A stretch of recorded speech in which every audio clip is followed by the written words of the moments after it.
Hola amigos, en el video de hoy les contaré la historia del Titanic del siglo XXI. En el 2012, un enorme crucero lleno de pasajeros, el Costa Concordia, se estrelló frente a la costa de Italia. Había más de 4.000 personas a bordo. El capitán fue uno de los primeros en abandonar el barco, dejando a los pasajeros y a la tripulación a su suerte. El gran crucero Costa Concordia fue construido en el 2006 con las últimas tecnologías. El coste de su construcción fue de 450 millones de euros. El tamaño de este coloso es impresionante. Es tan alto como un edificio de 20 pisos y tan largo como 3 campos de fútbol. En la ceremonia de su botadura, no se rompió la botella de champán contra el casco la primera vez, lo que es una mala señal en la marina. Francesco Schettino, de una familia de navegantes, fue nombrado capitán del barco. El lujoso crucero tenía a bordo todo lo necesario para la relajación y el entretenimiento. 1.500 camarotes, 5 restaurantes, 4 piscinas, cine, spa, casino, sala de conciertos, boutiques, gimnasio y mucho más. El Costa Concordia tenía capacidad para más de 3.000 pasajeros y más de 1.000 miembros de la tripulación. El barco tuvo su primer accidente en el 2008 en la ciudad italiana de Palermo. El Costa Concordia chocó su proa contra el muelle flotante mientras estaba atracando. El incidente fue grabado en video por los trabajadores del puerto. No hubo heridos, pero la abolladura era bastante grande. La prensa no especificó quién estaba a cargo del amarre. Tras las reparaciones, el barco volvió a zarpar. Los compañeros del capitán decían que dirigía el barco como un piloto de Ferrari, por lo cual lo consideraban todo un profesional que podía asumir riesgos y desviarse ligeramente de los procedimientos habituales.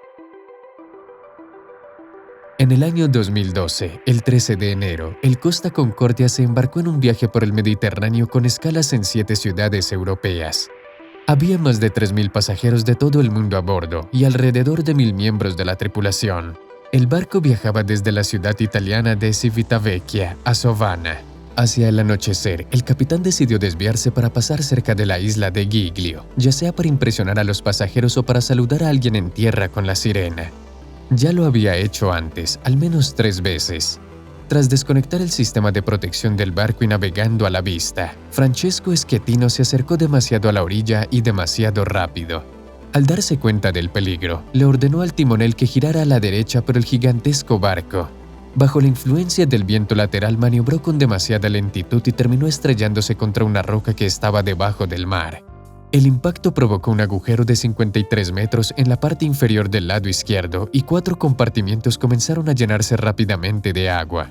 El barco podía flotar con 2 compartimientos llenos, pero no con 4. En un minuto los motores se detuvieron y las luces se apagaron. Los miembros de la tripulación tranquilizaban a los pasajeros diciendo que el generador eléctrico se había averiado. Pronto volvieron a encender las luces, pero muchos mecanismos, incluido el timón, no funcionaban. La embarcación sin control se dirigió inicialmente hacia el mar, pero el viento y la corriente la hicieron volver hacia la orilla. El Costa Concordia se acercó a la isla de Giglio y comenzó a hundirse gradualmente sobre las rocas submarinas. Los guardacostas se enteraron por primera vez del incidente por un pasajero que en una conversación telefónica estaba preocupado porque el Costa Concordia estaba muy inclinado hacia un lado. Los pasajeros se reunieron en las cubiertas, se pusieron los chalecos salvavidas y esperaban a que la tripulación diera explicaciones claras.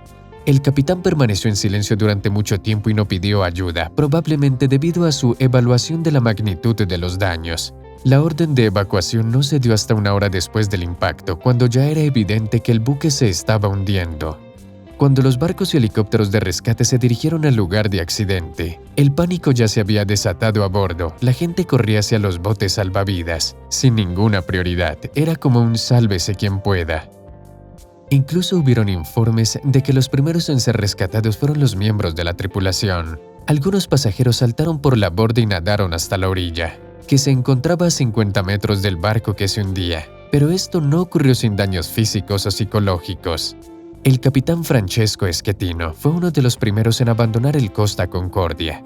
Más tarde en el juicio, dijo que se había cambiado el uniforme naval por ropa de civil y que había resbalado y caído accidentalmente en el bote. En el camino a tierra, el comandante de los guardacostas llamó a Schettino y le ordenó bruscamente que volviera a bordo para organizar la evacuación de la gente, pero el capitán ignoró la orden. La parte activa de la operación de rescate duró alrededor de 6 horas. Durante este tiempo, más de 4.000 personas fueron rescatadas del barco que se hundía. Los buzos se pusieron manos a la obra, inspeccionaron las zonas inundadas, arriesgando sus vidas sabiendo de que el barco podría salirse del arrecife y hundirse por completo. Afortunadamente, el barco solo se movió unos centímetros durante la operación. En 24 horas se rescataron a una pareja surcoreana que estaba de luna de miel, la cual se había quedado aislada de la salida. Y en el segundo día un hombre que se había lesionado una pierna y estaba esperando ayuda en un restaurante medio hundido. Una coincidencia interesante es que la nieta de uno de los pasajeros del Titanic estuviera en el crucero y que, al igual que su abuela, lograran salir con vida. Sin embargo, no todos tuvieron tanta suerte. El Costa Concordia se cobró la vida de 32 personas. Como en el barco quedaban muchos objetos de valor, hubieron algunos que quisieron robarlos. Unos buzos saqueadores robaron relojes, joyas, cuadros y mucho más. Algunos fueron capturados con las manos en la masa. Al cabo de unas 2 semanas, la operación de búsqueda terminó y surgieron preguntas sobre quién era el responsable y qué hacer con el barco medio hundido. 6 personas fueron declaradas culpables del naufragio, 5 de las cuales recibieron penas suspendidas. El principal acusado era el capitán Francesco Schettino, de 52 años. Según los investigadores, sus acciones provocaron la muerte de 32 personas, la pérdida del barco y daños medioambientales.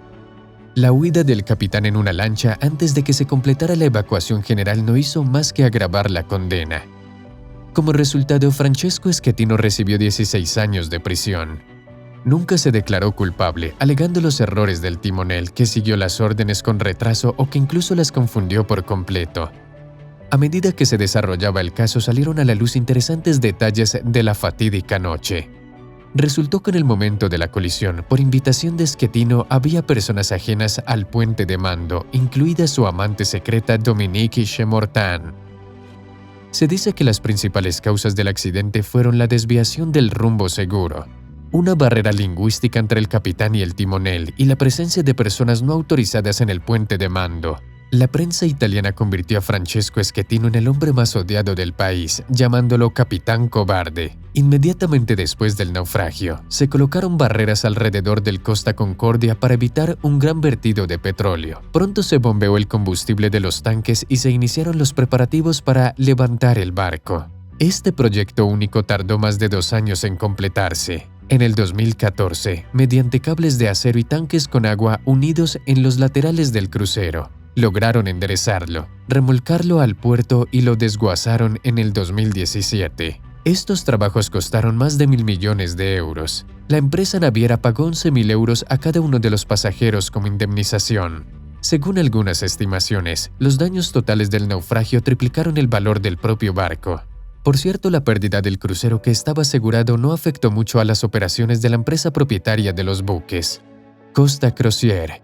Rápidamente se recuperó y empezó a generar beneficios de nuevo. Un trozo de roca incrustado en el casco del barco se convirtió en un monumento. Se colocó en una placa conmemorativa y se bajó al mar, cerca del lugar del naufragio. La isla de Giglio, cuyos habitantes acogieron a las víctimas y las ayudaron en todo lo que pudieron, fue galardonada con el premio estatal de la Medalla de Oro al Mérito Civil. Amigos, eso es todo por hoy. Denle me gusta, suscríbanse al canal y hasta pronto.